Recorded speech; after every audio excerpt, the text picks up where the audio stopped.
Good evening. My name is Bob Greaves. They call me the Unconventional Pastor. Great to be back with you. Got a couple of things that are going to be coming up in some future shows too. For one thing, I'm going to be talking to the author of a book called "Water from an Ancient Well," and the author is a friend of mine who's was actually at one time a pastor in a church where I was a worship director, and I think it's an interesting book, and he's also been a very good friend to me, and I hope I've been as good a friend to him as he's been to me. A person I admire, look up to a great deal, Ken McIntosh. Anyhow, so he's going to be coming up, and of course, on Wednesdays we're doing this. Everybody loves Phil, and they do. And it's not hard to do that because Phil is a very lovable guy. He's just a dear person, a friend of mine, somebody I've known him since I was a teenager, and we only were casual acquaintances back then, and we met again. About 6 years ago, 7 years ago, and got involved in a band together that we were in together for a while. Not in the band anymore, but. A good friend of mine, somebody I admire a great deal, and we're talking to him on Wednesday nights in a series I call "Everybody Loves Phil," which in a sense, there's a few topics I really wanted to talk about tonight, and to me, they were related, and yet they're in some ways a jumble, and I'm hoping to be able to kind of put it together all in one sense here. There is as you know, since it's come up from time to time, I am a theist, which means I do believe in God, believe that there is a God. And yet, I'm certainly in dialogue through the New Covenant group with a great number of atheists, people who have no such belief. And we talk about a lot of things, and we all become very good friends, too, in understanding and appreciating each other. But in some ways, that is because many of the atheists that we talk to are people who are really very interested in having some genuine dialogue, and the theists who get involved with us are also, for the most part, people who are interested in having genuine dialogue. And we're discovering, oh my goodness, we can actually talk to each other. We can actually talk about things and consider things, and even disagree, and yet also agree about a lot of things, and discover how much we have in common, and how what we don't have in common doesn't really make that big of a difference in many ways that a lot of people would like to think it should or does. But anyhow, so here I am. I'm a theist, and I wanted to talk a little bit tonight about that the faith, the belief in God, and particularly concepts of God's love. Now, this is a difficult thing to do sometimes because, unlike many theists, I take the position that belief in God is a matter of faith. That is, it is not something that I profess to know. It is not something that I profess to be able, and by that I'm speaking not that I don't have a clue, or not that I don't have an idea or a notion. What I'm talking about is in terms of concrete, absolute knowledge.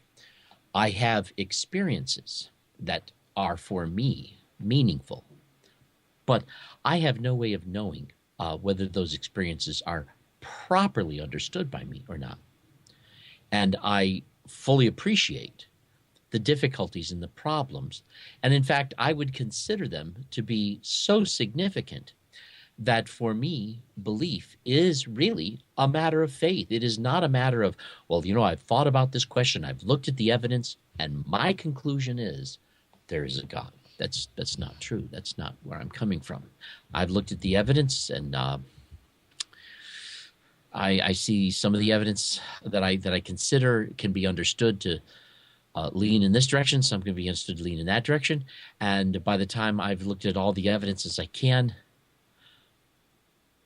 I don't see it saying anything either way, in a sense. I just don't. And yet I see this as a real issue. And yet I have these experiences. And I have including since a child, a strong sense of the presence of God in my life, strong sense of that. The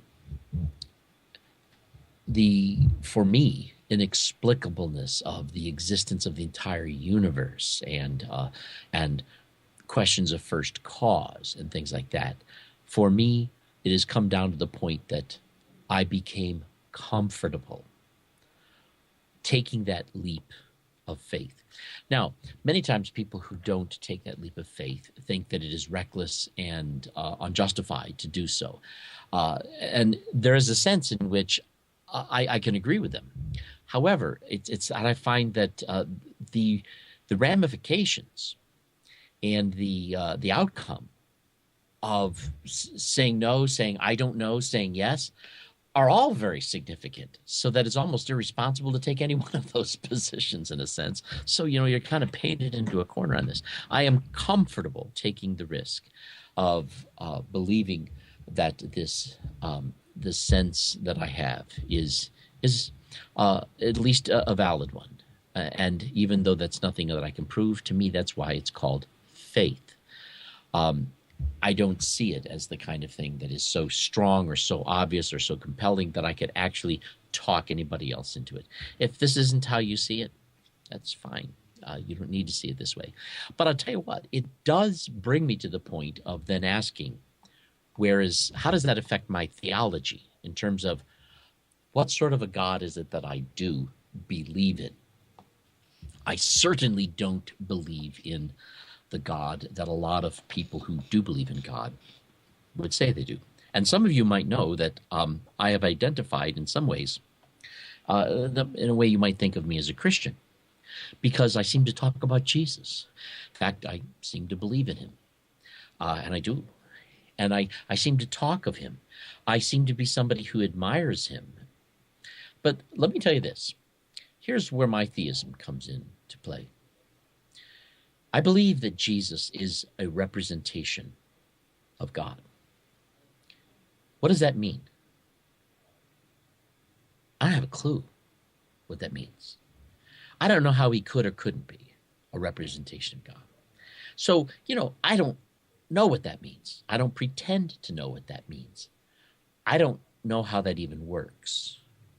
I don't know that there'd be any problem in it working. I really don't know anything about it. It's kind of like, my own earthly parents.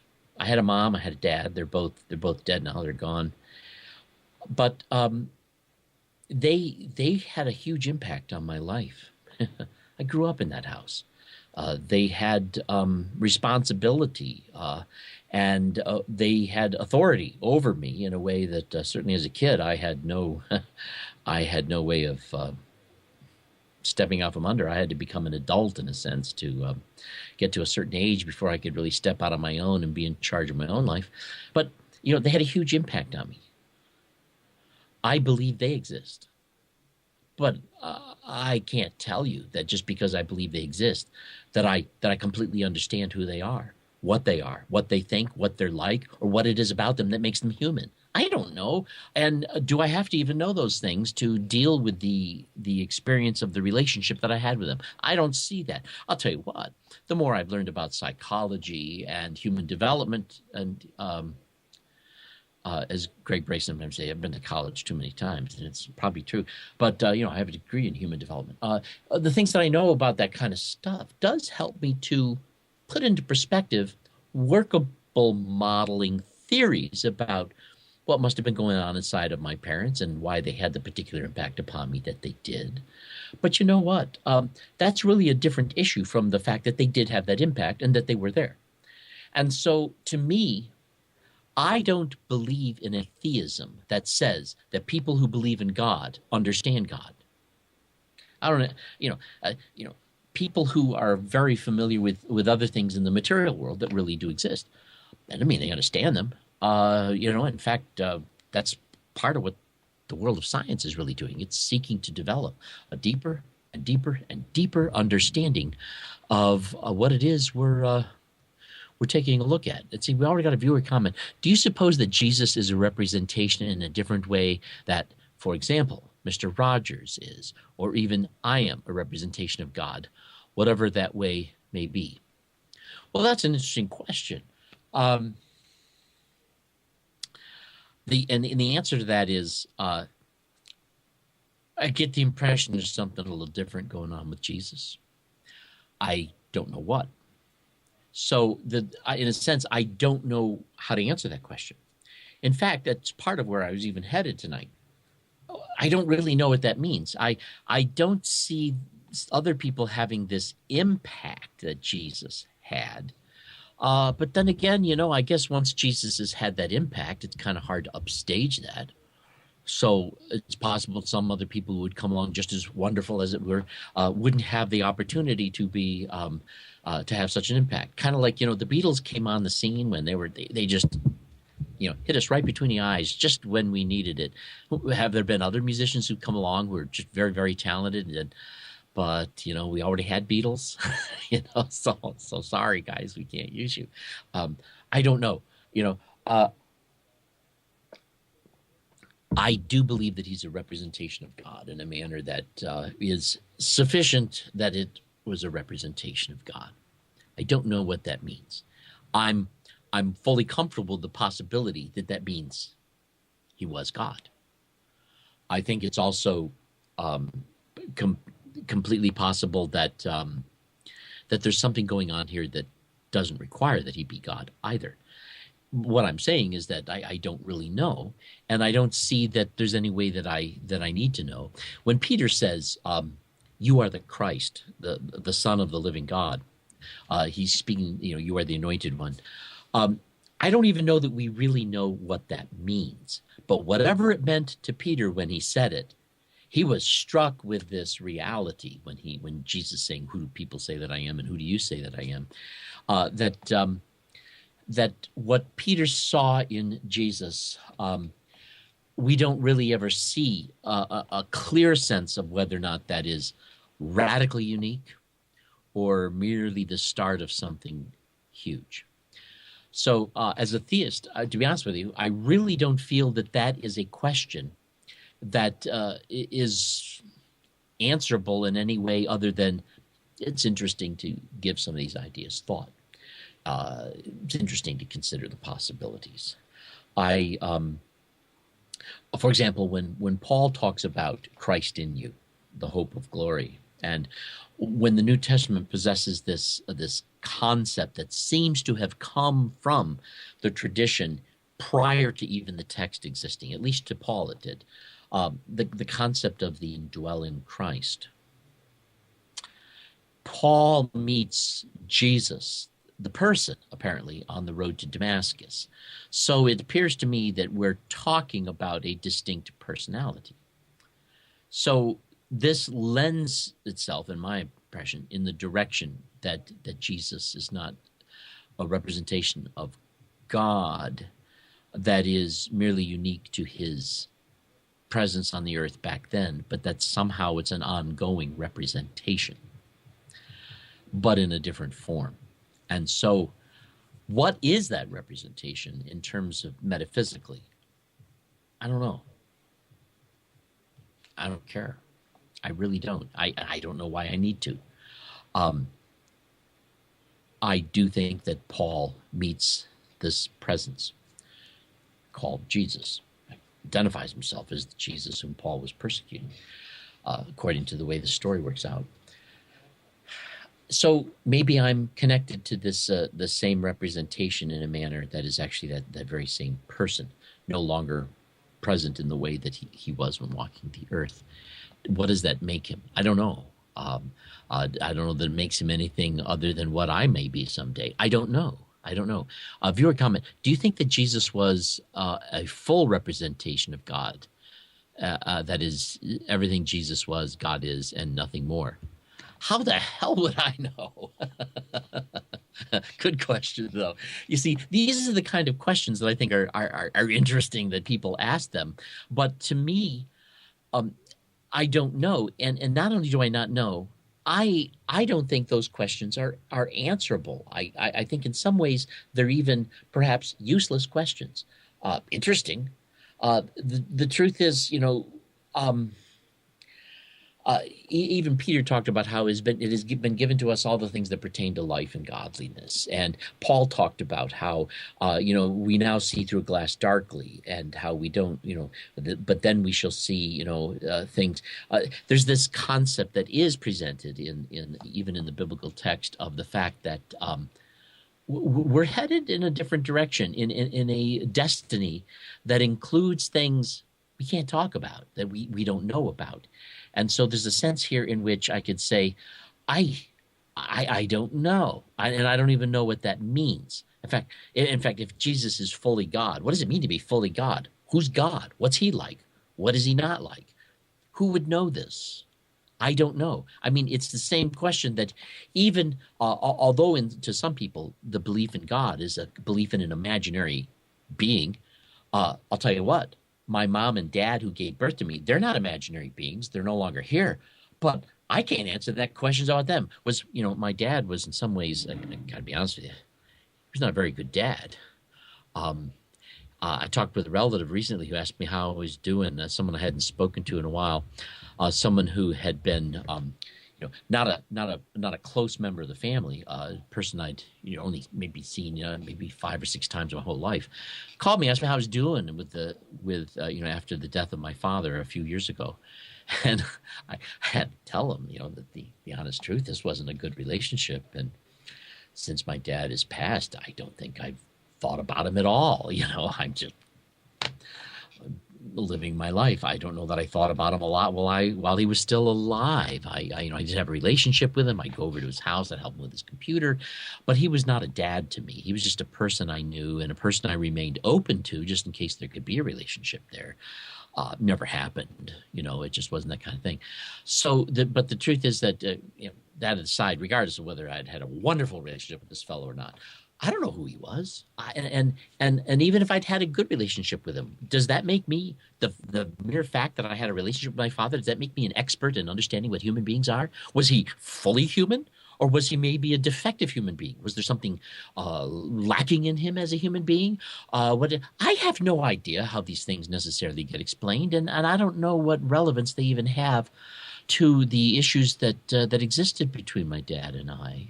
They just needed to be worked out in a way that made our relationship workable and meaningful to us. So there's a sense here which the question is in some ways very religious and to me even irrelevant to the notion of God as I hold to it.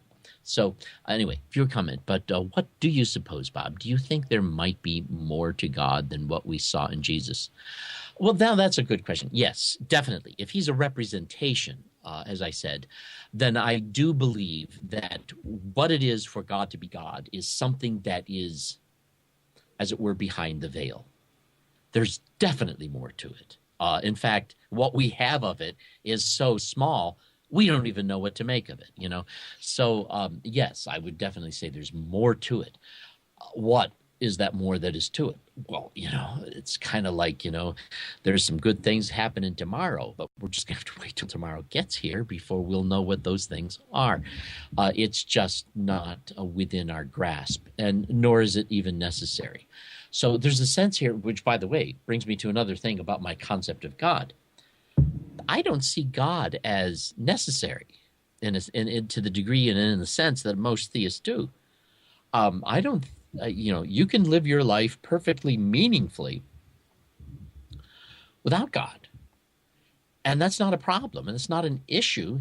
And I don't see that has anything to do with it. In fact, to be honest with you, the theism that I possess is one where, it kind of like, some people are born with what they call polydactyly. They got 5 fingers and a thumb. Okay, maybe some people are more sensitive to certain spiritual realities. I can't explain to you why Edgar Cayce did what he did, or even if he really did it. I don't know. I can't tell you why there's a guy in my area called Phil Jordan. He's a psychic. He's helped the police do a number of things. And there's people who don't believe in psychics that they're going, how the hell does he do this? And here's my answer. I haven't got a clue. clue. What does it mean? What's behind it? I don't know. I don't know. But I'm certainly glad he's solved some of the cases he's solved. That's awesome that he does that, you know. So to me, there may be people who, for some reason, have some awareness of some dimensionality to this all that is for them so very real. And if not all of us capture that or carry that, well, then some of us do and some of us don't. Some of us can sing, some of us can't. Some of us can play guitar, some of us can't. Big deal. You know, it's not as if everybody has to play guitar or sing or have a sense of God. I just don't see God as essential in that way. I just don't. And in fact, one of the things I told Greg Bray early on when we first started a show a little over a year ago was that I refuse to have a faith in a God where God becomes part of my coping mechanism. You know, to me, that's not faith. That's a cop out. You know, the one thing I can count on is that is that I'm here now, and that this is my life, and that I have responsibilities and opportunities, and I can count on that. And I think that I don't need the kind of faith that makes me ignore what I have in my hand for something else that I can't define. That doesn't make sense to me. I can't put God, for me, in that kind of a place. We have a lot of comments coming in tonight. I love this. Okay, viewer comment. If Jesus was a representation of God, I think there must be more to God than that. Oh, of course, I'd agree with that. The alternative is to suppose that we could get to God fully on a few written pieces of paper. I have no idea how. I don't think you can even make that claim about a man. But, you know, if you don't think you can, then I certainly wouldn't make that claim. You know, and I don't know if Jesus was just a man either. So, you know, here again, we're talking about the essence of who he is. And I got to tell you this, when it comes to spirituality and spiritual dimensions, the truth is we don't have a real scientific access to that kind of dimension. And as a result, the truth is when we're talking about this stuff, we got to be honest about the fact we don't know what the hell we're talking about. Even those of us who may have this sensitivity to it. It's kind of like if somebody has the ability to taste, and there are some people who are genetically able to taste certain things that other people can't taste, and then you can take this test where you put this paper in your mouth, and if it has no flavor to it, you don't possess that ability. And if you put the paper in your mouth and it really hits you, you have the ability to taste that. There's some people who taste that. Well, to other people, that taste just doesn't even exist. You know, but what do you do when you have that certain kind of sensitivity? I don't know. You know, maybe we're insane. Maybe we're nutso. Maybe there's something to the greater dimensionality of being human, and we just don't know what it is. And some of us have something to do that's in touch with it. I don't know. All I know is that this is my experience, and I got to somehow do something with it. And I'm not interested in living my life where I have to live my life by denying aspects of myself that are there.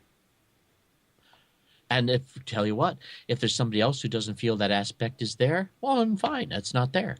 You know, it's just like I'm a musician. That's something that's in my life. It's there. I like it. I relate to it. So I do it. What if somebody else doesn't do that? Well, that's fine. They don't have to. Why would they?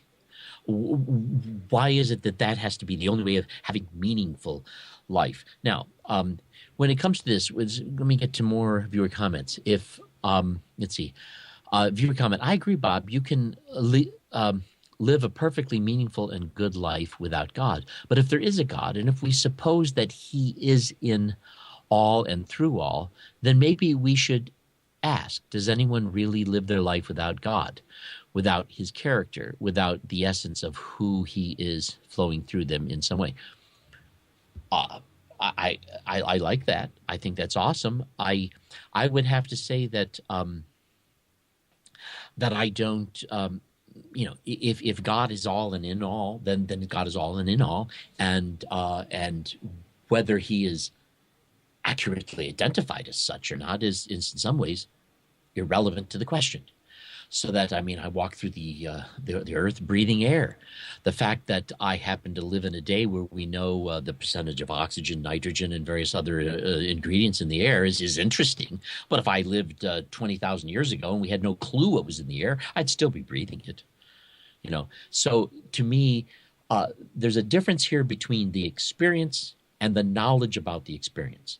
And what I'm saying is that there's in some ways in which I'm very careful to be making too many kind of like knowledge claims about the spiritual dimension to which I seem to possess a certain sensitivity to. You know, I can't deny that sensitivity. I can't deny that experience, but I can't necessarily make knowledge claims that are dogmatic about it either. And there's also something that I think that is linguistically present in the New Testament that I think a lot of people miss. In fact, I think I missed it for a long time until a theologian that I really like a lot, James A. Fowler. He runs a website called ChristinYou.net. He also publishes a ton of books where he finds these older books from ancient times and he kind of edits them, kind of modernizes them, and then republishes them, make them available.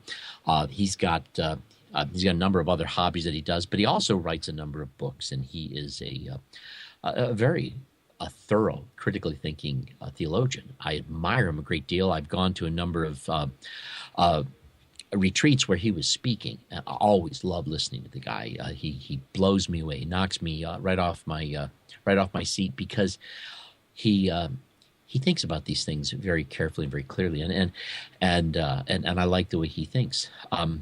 But he pointed this out to me, and when he pointed it out, I realized how true it is. That there are two voices that were very common in speaking to us from the culture of the New Testament days.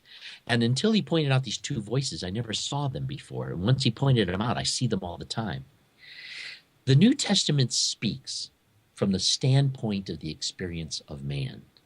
And then in other ways, it speaks from the standpoint of the attitude of God.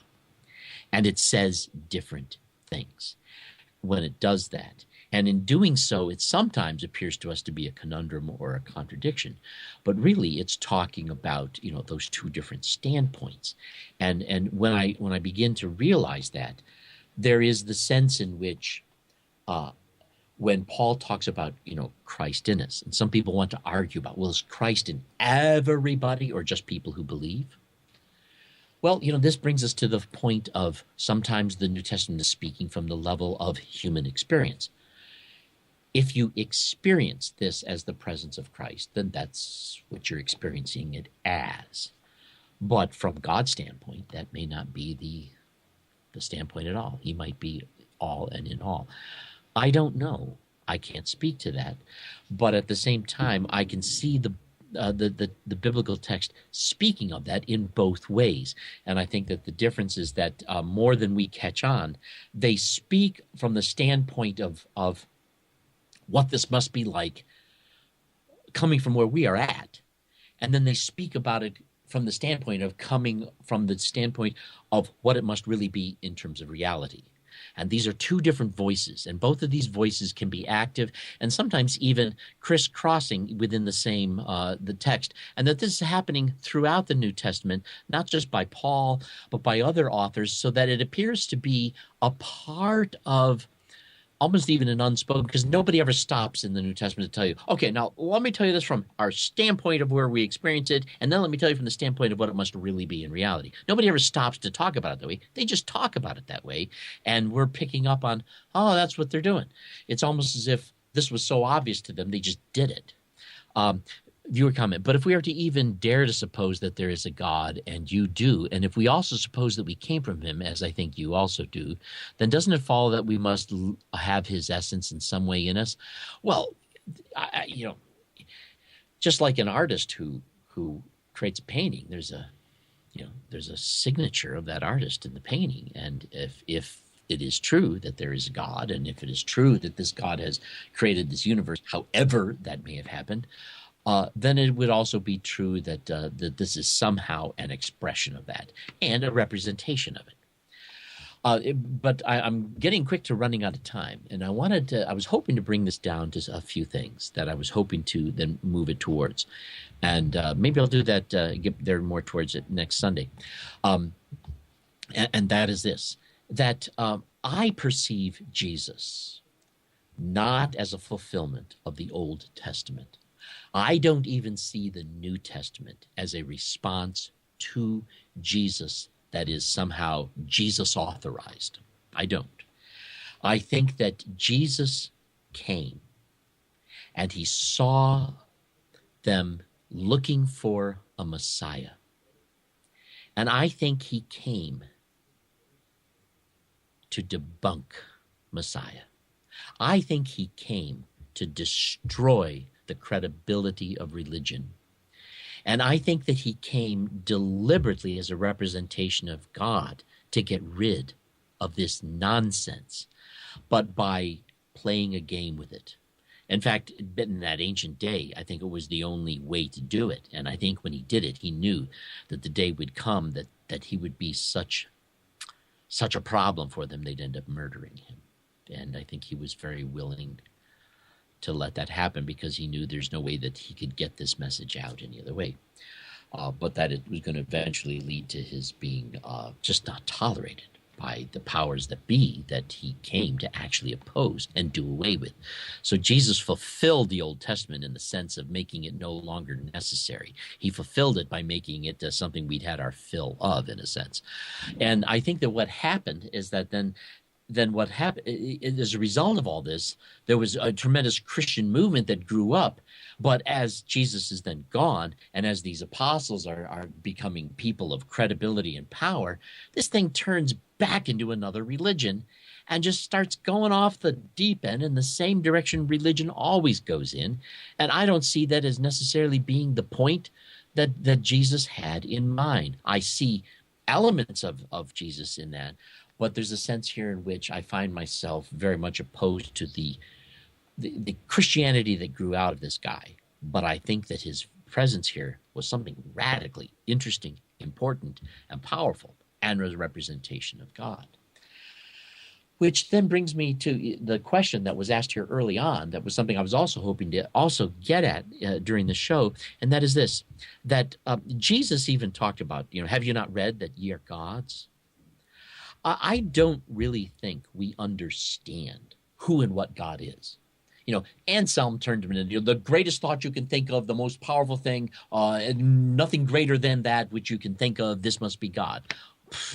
That's stupid. That strikes me as being philosophical nonsense. That to me is nothing but trying to build the ultimate turtle that holds up the pillars of the earth. So that doesn't make sense to me. I don't know what it means for God to be God. I have no idea. I have no clue what that means, just where that goes or where it doesn't go. But I do say this. I don't think we understand what it means for God to be God, what sort of genus species, as it were, that makes him in this spiritual dimension that is other than the material dimension that we are so constrained to right now. But I also don't think that we understand what it means for us to be human beings who dwell in these bodies. And I'm not so convinced there's that big of a difference between who Jesus is, who we are, who God is, or what God is, and I don't even know what that is. But I do get the impression that we are really, in many ways, very linked and very similar, and that there is a destiny that is set up that we eventually will all be far more sensitive to. We have a few more comments, and it's about time for me to sign off. Philosophical tautology. In fact, everything is a painting, is the essence of the artist. I think I agree with you, Bob, and I think Jesus made his point. But the bigger question is, did it really matter? Did he really succeed? I think it takes a long time for mankind as a species to grow up. And we could talk about this sooner. Later, because I actually could actually talk about when I think it is that we arrived as actually being human, and the impressions that I get, and even talking about some of the objections that people like Richard Dawkins had to the implications of a God creator and all the things that human history involves.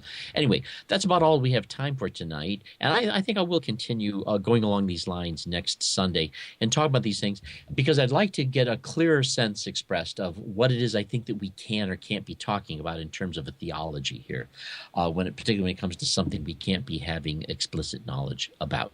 Anyhow, that's all we have for now. My name is Bob Greaves. They call me the Unconventional Pastor, and I'll be seeing you on Wednesday. Take care.